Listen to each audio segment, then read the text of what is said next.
Alhamdulillah wassalatu wassalamu ala Rasulillah Sayyidina Muhammad ibn Abdullah wa ala alihi wa sahbihi wa man walah. Ashhadu an la ilaha illallah wahdahu la syarika lah wa ashhadu anna sayyidana Muhammadan abduhu wa rasuluhu la nabiyya ba'dah. Allahumma fasalli wa sallim wa karrim mu'adzim ala sayyidina Muhammadin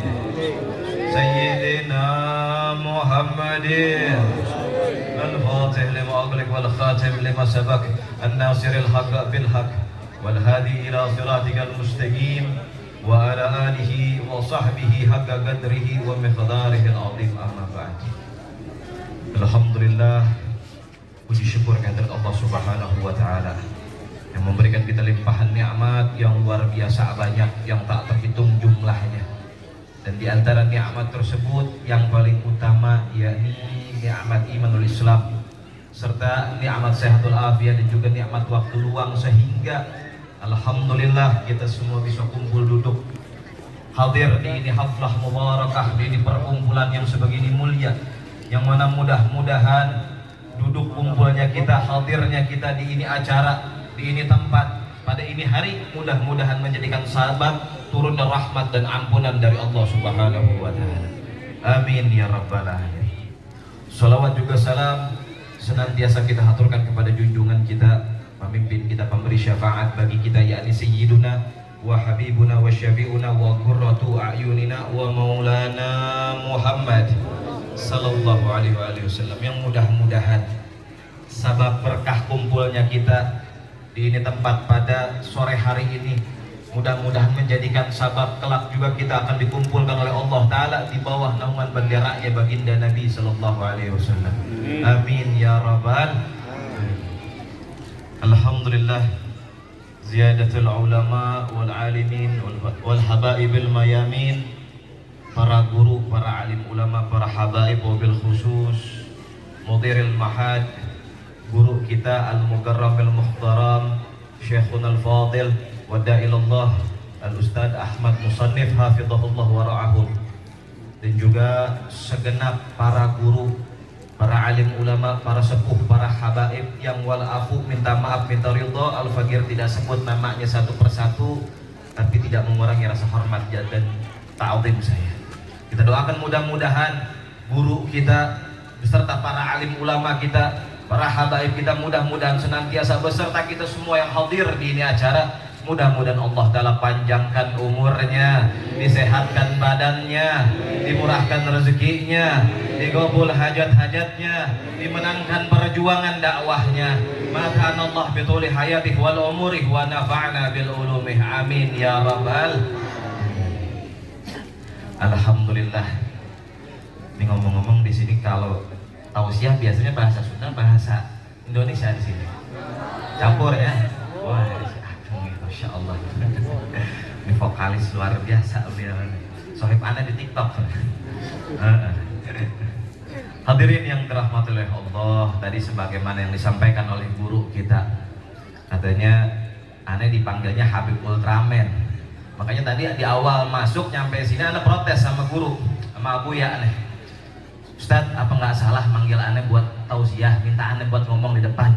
Kan aneh Ultraman, Ultraman tausiah, Ultraman berantem sama monster, kan begitu. Astagfirullah.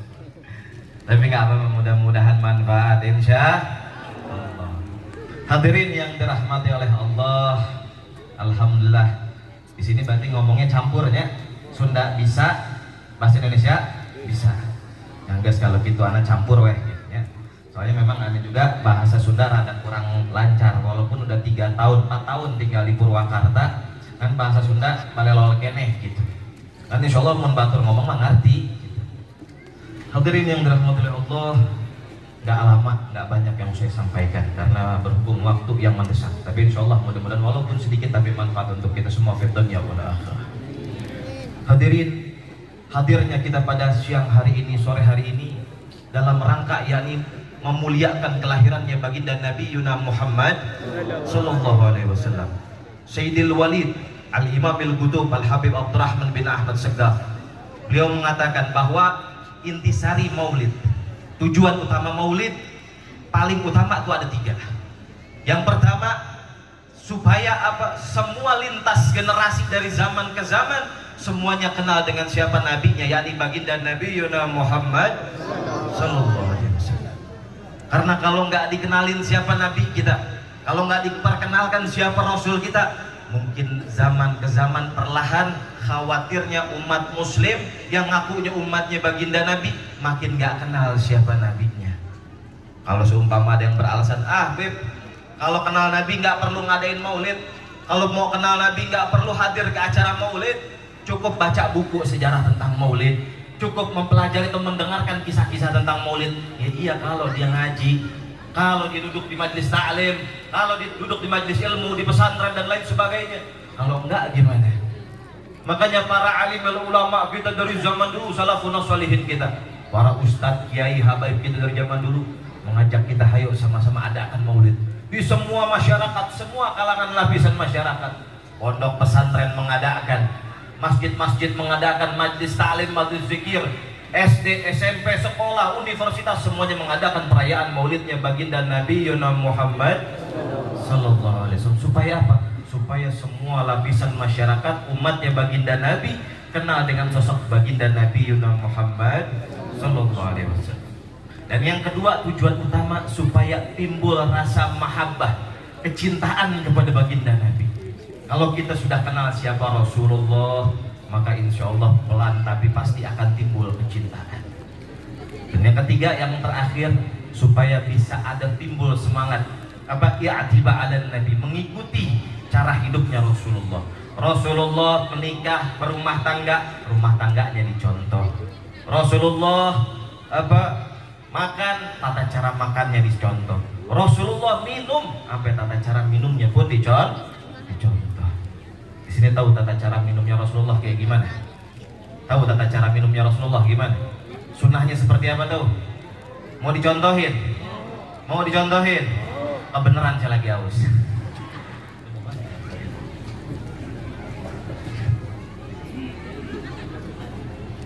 Jadi minum tata cara yang disunahkan oleh baginda Nabi, yang sampai dikatakan dalam hadis yang sahih, siapa orang yang minum dengan cara ini, maka selama ini air masih ada di dalam perut kita, maka Allah Ta'ala jaga hatinya dari keinginan berbuat maksiat. Sampai subhanallah. Dan gak sampai di situ, bahkan dalam riwayat lain dikatakan, ini air ngedoain, ya Rob, selama saya masih ada di dalam di dalam badan hamba ini, ya Rob, doain supaya ini hamba diampunin dosa-dosanya. Nah gitu. Jadi gimana? Pertama bismillah dulu, bismillah, diminumnya 3 kali, bismillah. Setelah diteguk ucap alhamdulillah, ulangin sebanyak 3 kali ya. Jadi begitu. Dan ini tata cara minumnya Rasul. Dan kalau kita seumpama mau niru contoh gayanya Rasulullah, mencontoh segala pola kehidupannya Rasulullah di zaman sekarang, kalau nggak ada cinta dari kepada Rasulullah, susah hadirin. Lihat zaman sekarang anak muda, gayanya orang kayak artis segala macam ditiru. Kenapa? Karena ada kecintaan, ngefans kalau kata orang sekarang kan begitu. Nah begitu juga kalau kita hadir di acara maulid, duduk di acara maulid, itu tujuannya supaya yang pertama supaya kenal siapa Rasulullah dan timbul mahabbah, kecintaan yang lebih kepada Rasulullah, sehingga timbul supaya gimana caranya semangat mencontoh segala bentuk gerak-geriknya Rasulullah. Kenapa? Karena Rasulullah sebagai uswatun hasanah. Dan rugi hadirin kalau kita sebagai orang Islam nggak mau kenal siapa Rasulullah, rugi. Dan apalagi ini memang sebetulnya afdolnya nih kalau kita seumpama hadir di acara maulid separtos kieu, kalau bisa memang ajak anak-anak nih, kayak sekarang nih banyak yang bawa anak kecil nih, bagus nih, subhanallah. Kenapa? Karena dulu hadirin Sayyidina Habib Abu Bakar bin Muhammad As-Suqaf Gresik itu beliau ngasih tahu, ngajarin kepada kita semua gimana caranya kalau bisa nih anak-anak kita supaya matanya nggak terkontaminasi sama budaya akhir zaman. Lihat anak kecil umur 4 tahun, 3 tahun, 5 tahun, tuh dia biasa menjiplak apa yang dia lihat. Makanya lihat anak kecil kalau nontonnya film Ultraman pengen jadi Ultraman, ningali Power Ranger hayang jadi Power Ranger, kan gitu ya. Da urang ge keur leutik kitu baheulanya kan gitu. Nah, begitupun anak kecil diajarin sama para alim ulama dari zaman dulu. Supaya apa? Hadir ke majelis ilmu, hadir ke majelis ta'lim, hadir ke majelis-majelis maulid seperti pada hari ini. Supaya apa? Diajarin nih anak supaya ngelihat bagaimana tata caranya para alim ulama diperlakukan. Hadirin. Nih ustadz, kiai, habaib, ulama diperlakukan seperti apa sehingga apa? Udah nggak aneh lagi zaman sekarang. Apa nanti ketika dia dewasa nggak aneh lagi melihat bagaimana perlakuan terhadap para alim ulama. Zaman sekarang nih saya lihat di sosmed, masya Allah, ada santri cium tangan sama ulamanya, sama gurunya, cium tangan bolak-balik. Itu komentarnya pada buruk semua tuh netizen tuh. Kenapa? Nggak ngaji, nggak paham. Gitu dibilang, ngapain cium tangan sama guru begitu banget? Ngapain cium tangan sampai bolak-balik? Mendingan saya cium tangan sama orang tua saja. Yang komen belum tentu cium tangan sama orang tuanya. Innalillahi wa inna ilaihi raji'un. Padahal hadirin kalau bisa cium tangan tuh bolak-balik, dibiasain sama guru cium tangan bolak-balik. Santri di dia lamun cium tangan ke pun guru kumaha bolak-balik dah. Bolak-balik guruna. Kenapa? Karena punggung tangan ini namanya li ta'dhim. Ambil penghormatan. Sedangkan telapak tangan ini namanya li tabarruk, mengambil keberkahan di telapak tangan tuh. Kalau biasa kalau orang biasa kita ada santri ada umpama termasuk saya sehari-hari nyepenganan naon? Megangnya apa? HP, hadirin tah nyepeng lagi ya. Tapi kalau para guru, para ustadz, para kiai, para alim ulama insya Allah yang biasa beliau pegang nggak lain nggak bukan apa kitab, tasbih, Al-Quran dan lain sebagainya. Handphone dipegang paling kalau perlu doang. Tuh alim ulama, tangannya penuh keberkahan. Nah kalau bisa begitu juga cium tangan kita sama orang tua, sama para suami nih, ibu-ibu, ini para istri, bu, ayah hudang keneh bu, sugan bersare gitu. Biasain cium tangan bolak-balik sama suami. Beb, suami saya bukan orang alim, suami saya bukan orang soleh, tangannya jarang megang Al-Quran, tangannya jarang megang tasbih. Tetap ada keberkahan di telapak tangan suami kita sekalipun dia bukan orang ahli ibadah. Kenapa? Karena itu tangan yang senantiasa ikhlas menafkahkan kita sebagai istrinya. Kan begitu? Nah sama para anak juga begitu. Nih kita nih sebagai anak cium tangan sama orang tua, mak bapak kita, cium tangannya juga sama bolak-balik. Kenapa? Karena emak bapak kita walaupun dia bukan orang ahli ibadah, walaupun bukan orang yang soleh-soleha, tetap karena adab mereka kita jadi ada. Ini adab akhlak diutamakan hadirin. Hadirin yang dirahmati Allah, lanjut ke perihal maulid di sini. Waktunya nggak bisa panjang-panjang nih, nggak bisa lama-lama. Sebetulnya kalau bicara maulid memang subhanallah, apalagi mengenai kemuliaan Rasulullah nggak cukup sejam, 2 jam, 3 jam, kadang-kadang bisa sampai seharian. Bahkan kadang-kadang saya ceramah itu sampai dari malam sampai pagi saya buat. Kalau seumpama di sini saya ceramah nih dari jam segini sampai besok pagi, kira-kira siap dengar apa enggak? Siap dengar apa enggak? Siap dengar? Saya mau pulang. Capek ngapain ceramah sampai pagi? Hadirin yang dirahmati oleh Allah. Dulu ada sahabat Nabi namanya Sayyidina Zaid bin Haris al-Ansari radhiyallahu taala. Siapa? Sayyidina Zaid bin Haris al-Ansari radhiyallahu anhu. Biasain nih kalau menyebut nama sahabat pakai Sayyidina. Kadang-kadang ada mubalik yang kadang-kadang suka keceplosan, suka bilang nyebut nama sahabat gak pakai Sayyidina. Nih hati-hati hadirin. Ini adab kita kepada para sahabat Nabi. Kenapa? Karena mereka para sahabat Nabi radhiyallahu taala anhu orang-orang yang punya jasa besar, jasa mulia bersama baginda Nabi sallallahu alaihi wasallam. Mereka para sahabat Nabi orang yang berjuang betul-betul di sampingnya Rasulullah. Mereka orang-orang yang luar biasa mengedepankan keberanian untuk membela agama yang dibawa oleh baginda Nabi Yuna Muhammad sallallahu alaihi wasallam. Sedangkan siapa kita giliran ustadz kita panggil al-mukarram wal-muhtaram. Masya Allah. Ada kiai dipanggil pangorsa, naon segala rupa syekhuna. Waduh, yang padahal jasanya kalau dihitung-hitung sama para sahabat Nabi nggak ada apa-apanya. Tapi kita nggak mau nyebut sayyidina kepada para sahabat. Maka ini adab kita memuliakan, ini adab akhlak kita aja sama para sahabat. Dulu Sayyidina Zaid bin Haris radhiyallahu taala anhu pernah satu waktu beliau menghadiri salah satu acara pemakaman.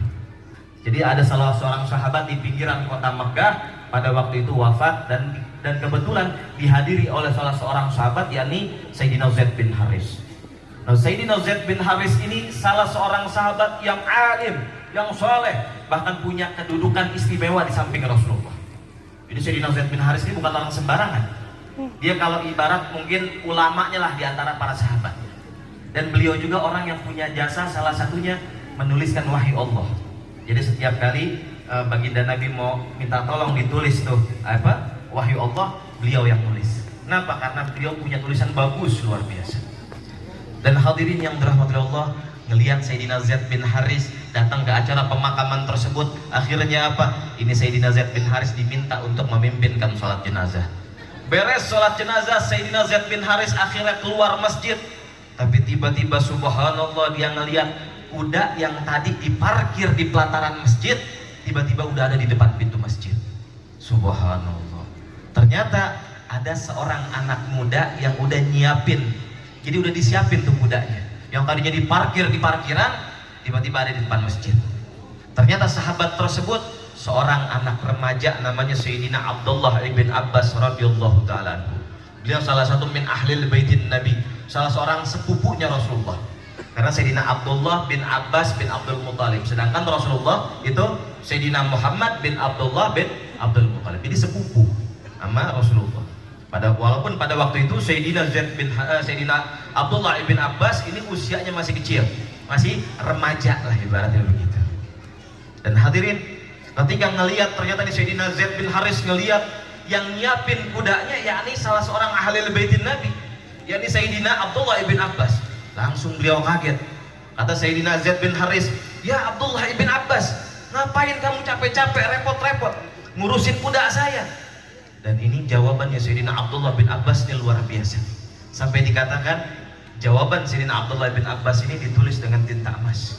Apa jawaban beliau? Kata beliau, "Hakada umirna an naf'ala bi ulama'ina."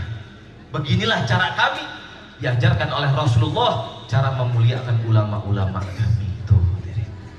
Dan subhanallah, mendengar pernyataan seperti itu Sayyidina Zaid bin Haris, gak pakai lama diambil tangannya Sayyidina Abdullah bin Abbas, dicium tangannya.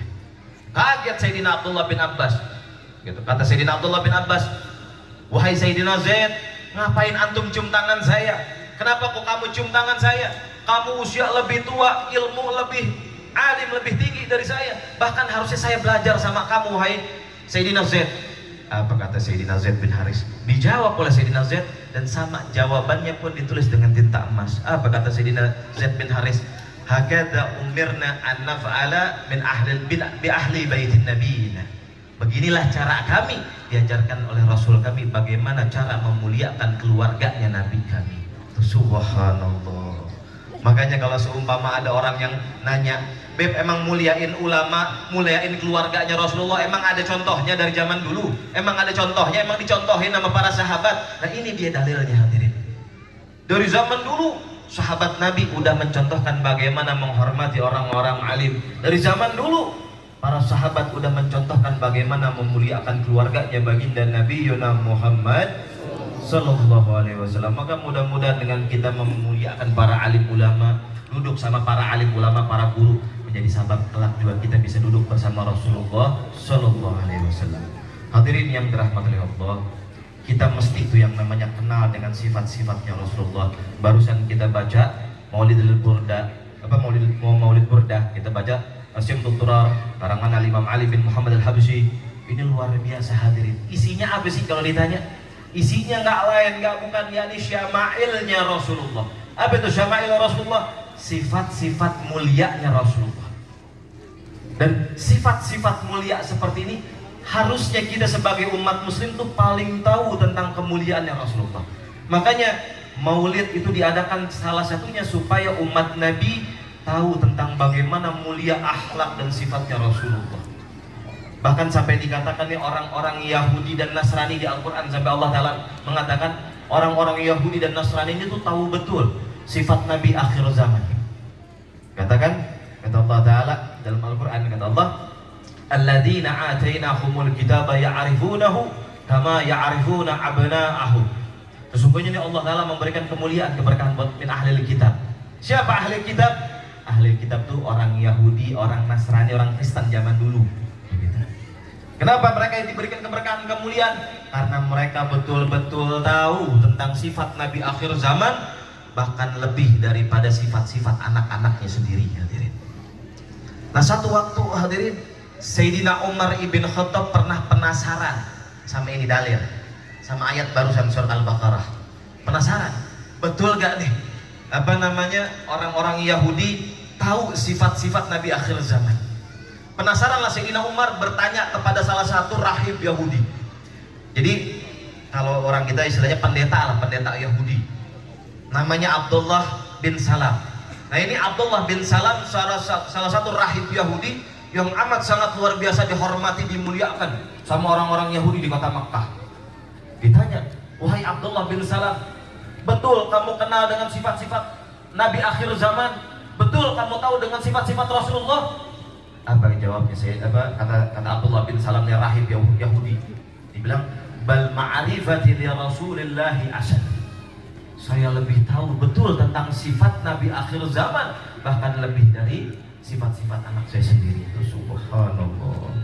Ini pendeta Yahudi, nggak beriman sama Allah Ta'ala dan Rasulnya, tapi dia tahu betul tentang sifat Nabi akhir zaman, tahu sifat-sifat mulianya Rasulullah.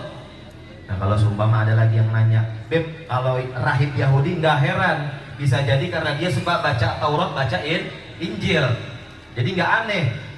Nah, kalau tadi manusia, rahib Yahudi, bahkan di dalam kitab Asy-Syifa fi Huquqil Mustafa itu pernah diriwayatkan salah satunya, bahkan binatang pun kenal betul siapa Rasulullah. Binatang hadirin kenal betul sifat Rasulullah, tahu siapa Rasulullah, tahu siapa Nabi Yuna Muhammad Sallallahu Alaihi Wasallam. Makanya rugi kalau kita nggak mau kenal tentang sifatnya Rasulullah. Dan berbahagialah kita hadir di tempat bisa duduk, supaya apa? Supaya kita makin kenal Rasulullah. Dan beginilah cara maulid yang benar diajarkan hadirin. Karena ada di beberapa riwayat, bahkan sampai dikatakan ada salah satu ulama, yakni ulama kita di Indonesia, Hadratus Syekh Kiai Haji Hasyim Asy'ari, pendiri Nahdlatul Ulama. Itu beliau mengarang kitab, salah satunya nama kitabnya At-Tanbihat Al-Wajibat Liman Yasna'al Maulidil Munkarat, itu nama kitabnya. Jadi ini kitab menjelaskan tentang maulid-maulid yang bukan yang menghadirkan kemuliaan, malah maulid yang menghadirkan kemurkaan dari Allah Subhanahu wa Ta'ala. Contohnya gimana? Ngayakeun dangdutan cuma dalam rangka maulid. Ayat tuh gitu. Ayat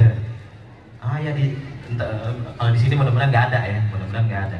Kalau di daerah-daerah lain ada tuh yang kayak gitu. Bahkan viral tahun-tahun kemarin, ya, ngadain acara maulid tapi cewek-cewek TikTok yang joget. Innalillahi wa inna ilaihi raji'un. Ngadain maulid tapi pakai musik band, yang diundang artis-artis, laki perempuan campur. Bahkan kadang-kadang kalau kata saya punya guru, Al-Ustadz Sayyidil Habib Husain bin Muhammad As-Segaf, saya punya guru sampai berpesan, kalau seumpama ada acara maulid, mubaliknya penceramahnya nggak mengisahkan tentang Rasulullah, pulang katanya. Itu sampai begitu, udah pulang, mendingan ngapain didengerin. Sampai kayak gitu saya punya guru ngajarin. Kenapa? Khawatir bukan menghadirkan kemuliaan, malah mendatangkan kemurkaan dari Allah Subhanahu wa Ta'ala. Karena tujuan diadakan maulid itu dalam rangka supaya itu dia tadi, kita makin tumbuh kecintaan kepada Rasulullah, supaya makin kenal itu siapa itu Rasulullah. Kenapa? Karena kalau sampai ada yang nanya, Beb, hukum ngadain maulid kalau begitu apaan? Nah, kira-kira di sini hadirin saya mau tanya, kira-kira ngadain acara maulid hukumnya naon hadirin? Apa hukumnya? Hukum ngayakeun maulid nih bapak-bapak. Pak, hukum ngayakeun maulid naon, Pak? Hukum ngayakeun maulid naon? Ibu-ibu we, Bu. Bu, hukum ngayakeun maulid naon, Bu? Naon duka, Beb. Mau bilang wajib takut salah, mau bilang sunnah takut salah juga. Masya Allah. Hukum maulid ini tergantung hadirin, tergantung bagaimana itu acara maulid diadakan. Kalau acaranya seperti pada siang hari ini, maka insya Allah ini maulid yang insya Allah hukumnya bisa jadi sunnah, bahkan wajib hadirin. Kenapa? Karena di dalam ilmu fikih ada namanya hukum aridi. Hukum aridi itu hukum yang berkaitan dengan hukum yang lain. Maksudnya gimana? Disebut al-wasail hukmil maqasid. suatu perkara nih kalau menjadi perantara kepada satu hukum maka sama dengan hukumnya. Contohnya gimana? Contohnya gini, berangkat haji hukumnya apa? Berangkat haji hukumnya wajib. Bikin paspor hukumnya apa? Bikin paspor hukumnya wajib. Memang ada dalilnya. Ya ayyuhalladzina amanu nyieun paspor. Aya. Tapi benar jadinya wajib, karena kalau dia nggak bikin paspor, nggak beli tiket pesawat, nggak berangkat dia ke Mekah, ke Saudi, kan begitu. Maka segala sesuatu yang menghantarkan kepada satu perkara maka disamakan hukumnya, hadirin. Nah begitupun acara maulid. Kalau ini maulid menghantarkan umat Nabi makin kenal dengan baginda Nabi, ini maulid mengajak orang supaya makin cinta kepada Rasulullah, maka hukum maulid seperti ini bisa jadi wajib. Maka bersyukur alhamdulillah di negara kita, di kabupaten kita, di kampung kita ada para guru yang senantiasa mengajak kita supaya makin cinta, makin kenal kepada baginda Nabi. Tiap tahun selalu diadakan acara maulid besar-besaran, diundang para ustadz, para kiai, para habaib, mengisahkan bagaimana mulianya sosok sang Rasul, menceritakan bagaimana fadilah orang-orang yang hadir di acara maulid. Dan hadirin di terakhir, jangan sampai kita berpikir bahwa orang merugi yang hadir di acara maulid itu yang nggak dapat tempat duduk. Kalau kata saya punya guru, yang rugi yang hadir di acara maulid itu bukan yang nggak dapat tempat duduk, bukan yang dia nggak dapat makanan, bukan yang nggak dapat minuman, bukan yang nggak dapat bingkisan, bukan. Melainkan orang yang hadir ke acara maulid tapi pulang dalam keadaan rugi, ialah dia pulang nggak tambah kecintaan kepada Rasulullah. Pulang dari acara maulid nggak bertambah kekaguman kepada Rasulullah. Pulang dari acara maulid bukan makin kenal kepada Rasulullah, malah makin nggak kenal siapa itu Rasulullah. Bahkan nggak ada semangat untuk menjalankan sunnah-sunnahnya baginda Nabi. Nah ini repot hadirin. Ini nih orang, ciri-ciri orang yang paling rugi, sekalipun dia banyak hadir di acara maulid dimanapun. Tapi kalau kita pulang dari acara maulid makin senang kepada Rasulullah, makin sering tuh rajin yang namanya salawat kepada baginda Nabi, makin terinspirasi untuk senantiasa menghidupkan sunnah-sunnahnya baginda Nabi. Maka ini ciri-ciri orang yang beruntung hadir-hadir di acara maulid. Mudah-mudahan kita semua tergolong orang-orang yang senantiasa menjadi orang-orang yang mendapatkan keberkahan kemuliaan dari hadir di acara maulid, makin bertambah di hati kita kecintaan kepada Allah Ta'ala dan Rasulnya. Ini di sini saya nggak banyak-banyak, sedikit aja, tapi mudah-mudahan manfaat untuk kita semua fid dunya wal akhirah. Dan mudah-mudahan kita semua yang hadir ini acara maulid, mudah-mudahan senantiasa Allah Ta'ala berikan kemuliaan fid dunya wal akhirah. Ya Allah ya Rabb, mudah-mudahan untuk kita semua yang hadir di ini acara maulid, mudah-mudahan Allah Ta'ala tanamkan di hati kita cinta kepada Rasulullah. Mudah-mudahan mata kita diizinkan kelak menatap wajahnya Rasulullah, telinga kita senantiasa diizinkan mendengarkan seruannya Rasulullah, lidah kita, mulut kita senantiasa ya Allah diberikan izin untuk senantiasa memanggil nama mulianya Rasulullah, bersalawat kepada baginda Nabi, bertasbih mengucap asma Allah. Dan mudah-mudahan ya Allah kelak mudah-mudahan kita semua yang hadir di acara maulid ini, apabila ada yang keluarganya atau kita sedang sakit, mudah-mudahan Allah Ta'ala angkat penyakitnya. Apabila ada yang dalam keadaan susah, Allah Ta'ala mudahkan segala urusannya. Dan apabila ada yang urusan rezekinya seret, mudah-mudahan Allah basahi dengan rezeki yang min katsir thayyib, yang halal dan thayyibah mubarakah. Mudah-mudahan kita semua yang hadir di ini acara makin bisa cinta kepada para alim wal ulama. Dan mudah-mudahan hadirin kita semua yang hadir di sini, mudah-mudahan kelak Allah Ta'ala wafatkan dalam keadaan husnul khatimah. Amin ya rabbal alamin. Mudah-mudahan apa yang saya sampaikan pada siang hari ini manfaat untuk kita semua fid dunya wal akhirah. Dan apabila ada kesalahan mohon dibukakan pintu maaf sebesar-besarnya. Marhaba. Oh masih terus saja kan. Baru mau closing gitu nih, udah keren. Katanya terus. Marhaba ya Allah ya Rabb. Hadirin yang dirahmati Allah, ini lanjut cenah, lanjut ya. Kirain Habib Ahmadnya udah datang hadirin, makanya disuruh lanjut aja Beb, katanya Habib Ahmadnya belum datang. Kalau gitu nih saya kasih beberapa kisah lagi. Ada beberapa kisah yang mana mudah-mudahan ini kisah menjadikan kita makin cinta kepada Rasulullah, makin kenal kepada Rasulullah. Dan hadirin yang dirahmati Allah, seperti yang tadi saya sampaikan, kalau kita nggak mau kenal dengan sosok sang Nabi, kita bakal jadi orang yang merugi. Tadi rahib Yahudi, ya Abdullah bin Salam kenal betul dengan sifat Nabi Sallallahu Alaihi Wasallam. Dan nggak cuma rahib Yahudi, kalau seumpama ada yang protes, Beb, kalau rahib Yahudi kenal Abdullah bin Salam nggak heran, bisa jadi dia karena sering baca Injil, baca Taurat. Kalau orang lain yang bukan pemuka agama, kira-kira bakalan kenal gak sama Rasulullah? Kita sama sifat-sifat Nabi nih, orang-orang Yahudi dan Nasrani. Dan ternyata terbukti hadirin. Dulu setelah yang namanya kejadian Sulhul Hudaybiyah, setelah Fathul Mekah, Rasulullah mengirimkan surat kepada raja-raja di sekitaran Jaziratul Arabiyah. Dikirimin surat ke wilayah Mesir, dikirimin surat ke Persia, dikirimin surat sana sini dikirimin. Raja-raja di sekitar negara di Jaziratul Arabiyah ini semuanya dikirimin surat sama Rasulullah. Dan salah satu raja yang dikirimkan surat ialah Raja Romawi, namanya Kaisar Herger.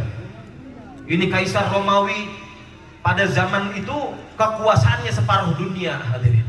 Bayangin, orang yang di zaman itu negaranya negara adidaya, kekayaannya kejayaannya separuh dunia, jajahannya luar biasa.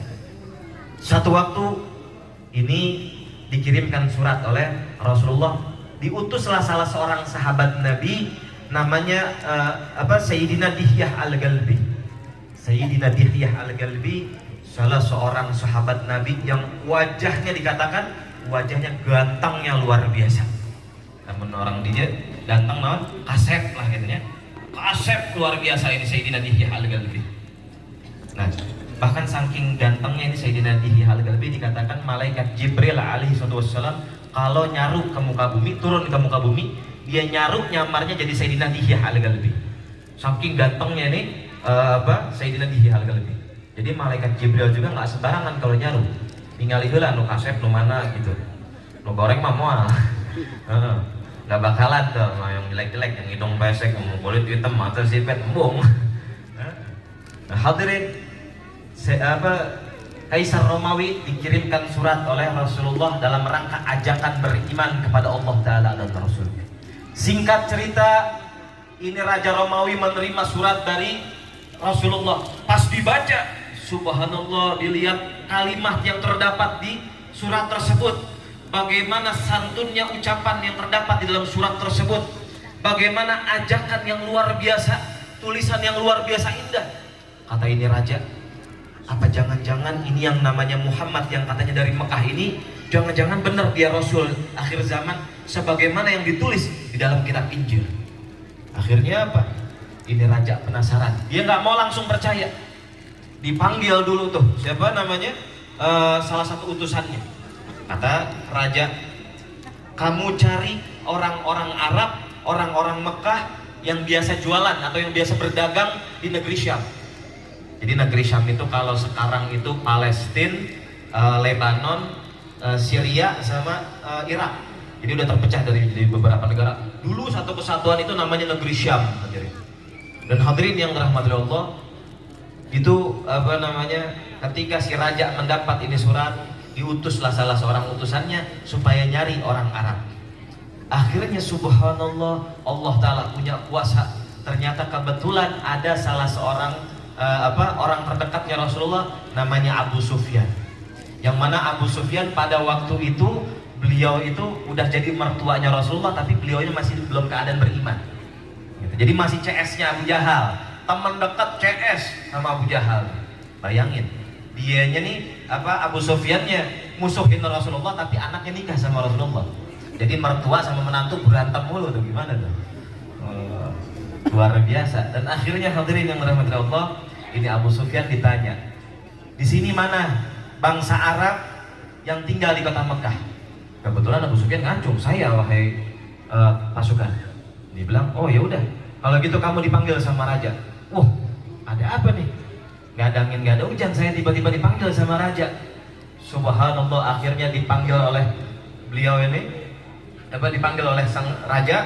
Sampailah Abu Sufyan menghadap sang raja, yang mana pada waktu itu Abu Sufyan langsung dikasih pertanyaan, di sini mana yang nasabnya paling dekat dengan yang namanya Muhammad yang dari kota Mekah? Abu Sufyan ngacung lagi, oh saya wahai raja. Kebetulan Abu Sufyan ini selain mertuanya Rasulullah, leluhurnya pun nyambung ke Rasulullah dari Abdi Manaf bin Qusay.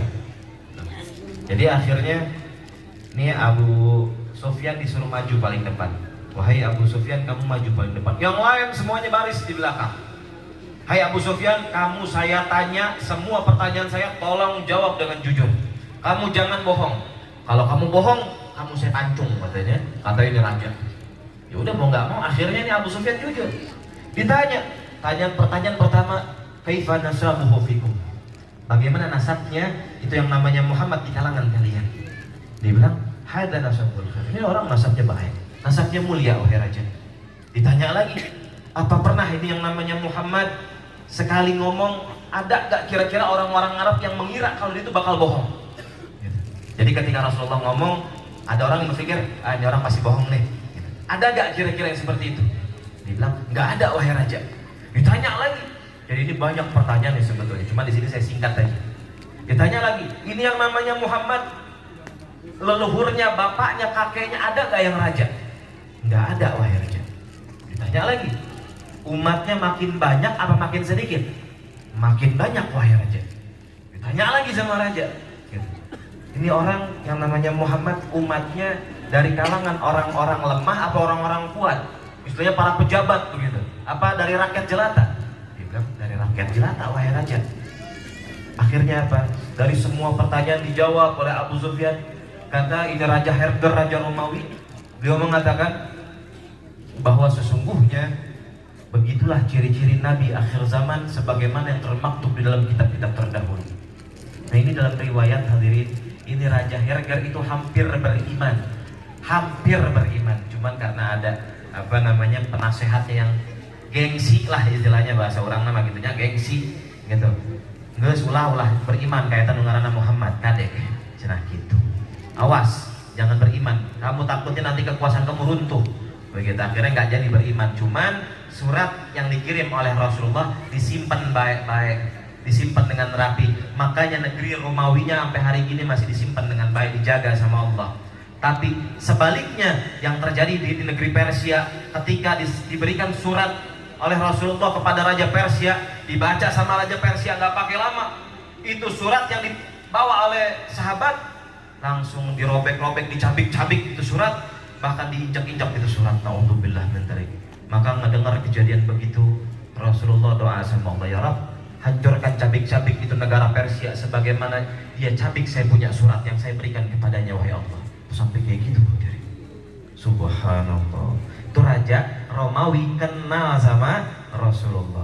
Nah tadi saya kepotong tuh ngomong di dalam kitab Asy-Syifa fi Huquqil Mustafa, bahkan binatang pun kenal dengan Rasulullah. Bener apa enggak? Bener hadirin. Dulu ada kisah gini, ini kisah lagi ya, nggak apa-apa biar nungguin Habib Ahmad datang. Kisah dimana bahkan kalau tadi nggak heran manusia kenal, orang Nasrani, orang Yahudi kenal sama sifat Nabi akhir zaman, sifatnya Rasulullah. Lah ini binatang kenal sama Rasulullah, bayangin. Satu waktu di dalam kitab Asy-Syifa fi Huquqil Mustafa diriwayatkan pernah ada kejadian salah seorang pengembala kambing. Pengembala kambing ini tiba-tiba dia datang nyari Rasulullah. Aina Rasul, aina Muhammad? Tanya mana Rasulullah, mana yang namanya Muhammad? Datang tiba-tiba dia lari ke dalam rumahnya Rasulullah, sampai ke rumahnya Nabi. Akhirnya beliau ketemu sama Rasulullah, dibilang, ana Muhammad. Saya yang namanya Muhammad. Kenapa? Langsung gak pakai lama itu orang langsung syahadat di depan Rasulullah. Karena ini orang-orang Arab Badui tinggalnya di pinggir kota Madinah. Tinggalnya di pinggir kota Madinah yang ini jauh dari perkotaan. Tinggalnya di perbukitan gitu, luar biasa. Jauh dari peradaban. Sampai satu waktu akhirnya dia datang kepada Rasulullah, mendadak dia langsung beriman kepada Rasulullah, langsung syahadat di hadapan Rasulullah. Rasul nanya, kamu tahu dari mana, kenal dari mana dengan saya? Dibilang, wahai Rasul, tadi saya lagi ngembala, saya punya kambing. Saya lagi ngangon kambing, membaca orang nama gitu ya. Saya lagi menggembala, saya punya kambing. Tiba-tiba wahai Rasul, ada serigala yang mau menerkam saya punya domba yang paling belakang. Jadi domba yang paling belakang kan domba baris begitu ya, jalan gitu. Tiba-tiba yang paling belakang, di barisan paling belakang itu udah mau diterkam sama serigala. Nah, makanya nih yang suka sholat di masjid, kalau bisa jangan yang paling belakang, ngambil safnya, maju ke depan. Karena ibaratnya kalau di belakang tuh takut diterkam sama serigala. Serigala maksudnya ibarat setan begitu ya. Kalau bisa sholatnya saf yang depan, minimal di tengah-tengah, hadirin. Dan hadirin, dalam cerita dikatakan bahwa ini sahabat Nabi dia cerita, wahai Rasul, domba saya mau diterkam sama serigala, saya langsung refleks ambil batu, saya timpuk itu serigala. Tiba-tiba wahai Rasul, ini serigala mendadak ngomong sama saya. Dia ngomong, dibilang, wahai manusia, gak takut kamu sama Allah gara-gara menghalang-halangi rezeki saya? Tiba-tiba ini orang kaget. Wah, luar biasa nih. Ada manusia, ada serigala ngomong pakai bahasa manusia. Ajaib benar. Kata, ini pengembala kambing nih. Dibilang, kok kamu aneh ngeliat saya ngomong? Dibilang, oh gimana nggak aneh? Kamu binatang ngomong pakai bahasa manusia. Apa kata serigala? Serigala ini ngomong, yang lebih aneh lagi itu kamu. Ditanya, lah kenapa kok saya yang aneh? Gitu.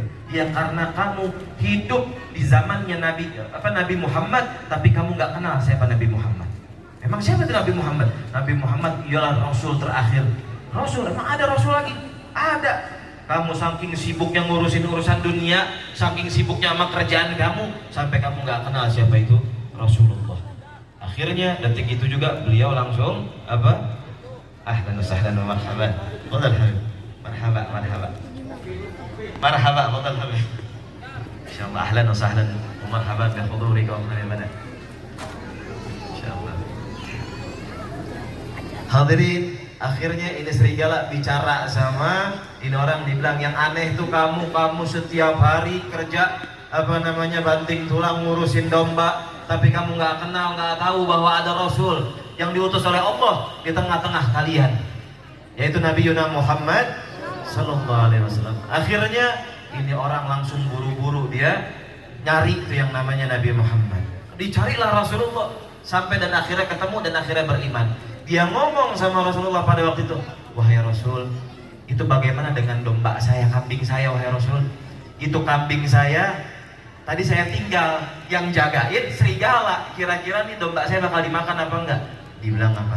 Enggak bakal, tenang aja. Domba kamu bakal dijagain sama itu serigala. Selama itu serigala kenal sama saya, itu serigala nggak bakal dimakan sama serigala. Subhanallah, ketika pulang betul ternyata dombanya masih utuh dengan jumlah yang masih sama dan serigalanya pun masih anteng nungguin. Akhirnya apa? Karena bukti terima kasih si serigala tersebut akhirnya dipotongin satu domba, dikasih makan. Subhanallah. Itu tadi serigala kenal sifat Rasulullah. Kalau tadi serigala, ada lagi hadirin. Bukan cuma serigala doang, bahkan biawak. Tahu biawak? Jadi dulu di padang pasir nih, bukan dari dulu, sekarang pun masih ada. Ada binatang namanya dob. Dob itu sejenis kadal biawak, kayak biawak, cuman lebih kecil ukurannya. Dia nggak makan daging, biasanya makan akar-akar rumput begitu. Subhanallah, satu waktu ini dulu bangsa Arab punya kebiasaan berburu dob. Dia suka ngambilin dob, yani ya bahasa orang mah biawak lah gitu ya. Dia biasa nangkepin biawak buat dikonsumsi. Sampai akhirnya ketika dia ada salah seorang yang dia beres berburu dob, dia dapat dob yang paling gede ukurannya, dapat biawak paling gede. Dia bawa pulang bareng sama teman-temannya. Di tengah-tengah perjalanan dia ngelihat ada perkumpulan di pinggiran kota Mekah. Ditanya nih, siapa tuh yang lagi kumpul-kumpul? Oh itu katanya Muhammad yang ngakunya Rasul katanya. Ini orang kafir.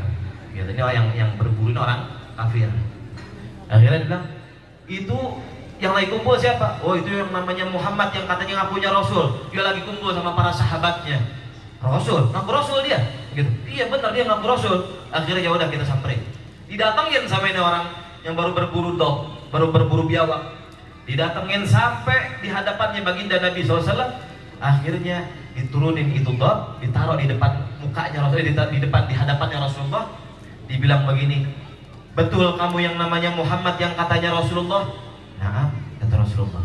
Dijawab lagi akhirnya, kalau kamu betul seorang Rasul, saya nggak akan beriman kepadamu dan juga Tuhanmu sebelum ini biawak lebih dulu beriman kepadamu dan juga Tuhanmu. Subhanallah. Ditantang Rasulullah sama orang Arab jahiliyah zaman dulu. Bayangin, ini nabinya nabi asli, nabi beneran hadirin. Dites, bayangin. Padahal di awal tahun 2000-an bagaimana? Banyak kan nabi-nabi anyar. nabi-nabi baru. Ya, ada Ahmad Musaddiq itu kan menang wahyu di Bogor. Menang wahyu mah di Bogor mah menang talesnya. Sanes menang Ayah Lia Eden ngaku malaikat Jibril. Luar biasa. Emang luar biasa dah di negara kita sih. Gitu. Tapi nggak ada tuh nabi-nabi palsu yang dites sugan gitu. Ini nabi-nabi asli gitu ya. Nabi asli nih orang Arab zaman dulu. Nabinya nabi asli, rasulnya rasul asli. Dites, subhanallah. Kemarin di Indonesia ada nabi sugan gitu dites, asupkan kandang macan, kandang buaya gitu. Sugan beriman, yang ada kenyang tuh buaya, kan begitu. Subhanallah, akhirnya dites seperti itu sama ini orang. Dan ini tantangan ini maksudnya bukan mau ngetes Rasulullah, melainkan lebih bertujuan menghina kepada Rasulullah. Jadi pengen ngeledek gitu. Akhirnya apa nggak pakai lama. Kalau bahasa kitanya nih, Rasulullah langsung nanya, wahai hamba Allah, siapa Tuhanmu? Ngelihat Rasulullah ngomong sama biawak, ini orang Arab makin-makin. Dibilang, wah nabinya orang Islam nggak bener nih, nabinya orang Islam ngaco nih, ngawur nih. Biawak diajakin ngomong katanya, subhanallah. Akhirnya apa? Akhirnya tiba-tiba dengan izin Allah, dan ini juga salah satu mukjizatnya baginda Nabi Yuna Muhammad Sallallahu Alaihi Wasallam. Dan kita wajib mengimani ini cerita. Kenapa ini? Sahih karena bagian daripada mukjizatnya baginda Nabi. Tiba-tiba ini biawak bisa ngomong langsung menyatakan bahwa sesungguhnya Tuhanku ialah Allah yang menciptakan kebahagiaan di dalam surga, yang menciptakan siksaan di neraka, yang kekuasaannya seluas langit dan juga bumi. Itu subhanallah. Ditanya lagi, man anak, siapa saya? Anta Rasulullah, sesungguhnya kamu adalah utusan Allah. Kaget ini orang kafir jahiliyah ngelihat ternyata biawak pun kenal sama Rasulullah, dan akhirnya langsung cium tangan Rasulullah, langsung syahadat kepada Rasulullah. Tuh hadirin, orang-orang Yahudi Nasrani terdahulu kenal siapa Rasulullah, binatang kenal Rasulullah, dan bukan cuma itu, nyamuk, tahu nyamuk? Mundidi naon? Rengit ya, rengit. Nggak mau tuh yang namanya ngisep darahnya Rasulullah. Laler tahu diri, laler itu hinggapnya di tempat-tempat kotor. Nggak pernah sekalipun hadirin laler nemplok di badannya Rasulullah. Kalau kita berapa hari, berapa laler yang nemplok di badan? Banyak, jika tempat sampah. Tapi yang hadir di sini mudah-mudahan kebagian kecipratan nurnya Rasulullah, kecipratan kebagian kemuliaannya Rasulullah. Mudah-mudahan kita semua kebagian keberkahan kemuliaan dari acara maulid yang baginda Nabi SAW. Nah tadi saya udah doa, udah nutup. Nah kebetulan alhamdulillah guru kita Mukarram Habib Ahmad udah sampai. Doain mudah-mudahan beliau sehat afiah. Dan nanti saya minta satu, tetap ketika lagi beliau tausiah, dengerin yang baik, simak yang baik, supaya apa? Pulang dari sini makin bertambah kecintaan kepada baginda Nabi Yuna Muhammad Sallallahu Alaihi Wasallam. Akhiril kalam, assalamualaikum warahmatullahi wabarakatuh.